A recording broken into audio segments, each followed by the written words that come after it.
शरीर के 6 विकार हैं, ये मेरा स्वरूप नहीं है। कल एक प्रश्न करता है, कांतिक में प्रश्न कह रहे थे कि कोई कहता है मैं ब्रह्म हूं, कोई कहता है मैं भगवान हूं, कोई कुछ कह रहा है। ये सब ठीक है क्या? मुझे तो सब ठीक नहीं लगता, क्योंकि मुझे तो कहीं अनुभव नहीं होता कि मेरे अंदर भगवान है, मेरे अंदर ब्रह्म है। अब ऐसे लोगों को क्या बताएं? इतने लोग बैठे हो, अपने को देखा है तुमने आज तक? ईमानदारी से बताना, धाम में बैठे हो, भगवान को देखा है, ब्रह्म का अनुभव किया, ये तो बहुत ही बात ऊंची है। आप अपने को देखा है? तो कहोगे हाँ देखा है। कहां देखा है? बोले शीशा में देखा है। यही कहोगे। 3.5 हाथ का शरीर है, कोई 10, 20, 50 हाथ नहीं है।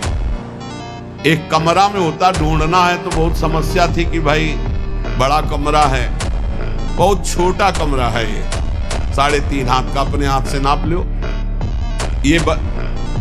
इस कमरे के अंदर एक और कमरा है, उस कमरे के अंदर एक और कमरा है, और उससे अलग आप बैठे हुए हो। बोलो आपने देखा अपने आप को?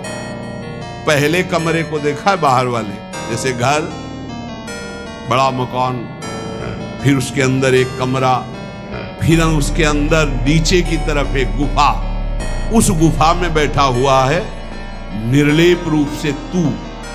देखा अपने को? त्वम आसी देखा? तो नहीं देखा तो फिर तुम क्या ब्रह्म को देखोगे, क्या भगवान को देखोगे?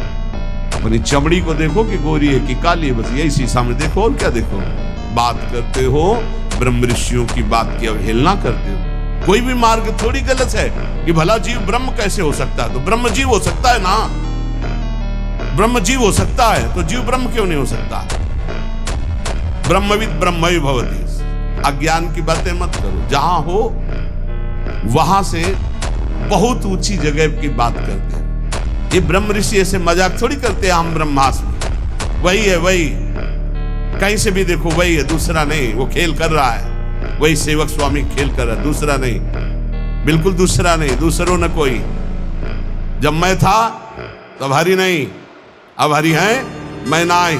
हरि और मैं कभी एक साथ नहीं हो सकते, ध्यान रखना। हरि और मैं एक साथ नहीं हो सकते। जब मैं था तब हरि नहीं, अब हरि है, मैं ना आई। ब्रह्म नहीं, माया नहीं, नहीं जीव नहीं, काल अपनी सुदिन आ रही। एक रहे नंदलाल, भक्ति एक, ज्ञान एक, वो ब्रह्म द्वितीय नास्ति एक, आखिरी में पहुंचो एक, सवाल हल होगा एक, दूसरा नहीं। जब तक अनेक तो सवाल में हो, हल नहीं हुआ। ऐसी बातें सुनते हैं और अवहेलना कर देते हैं। कभी जिंदगी में भक्ति नहीं आ पाएगी यदि निंदा करोगे किसी ब्रह्म ऋषि की, किसी महात्मा की।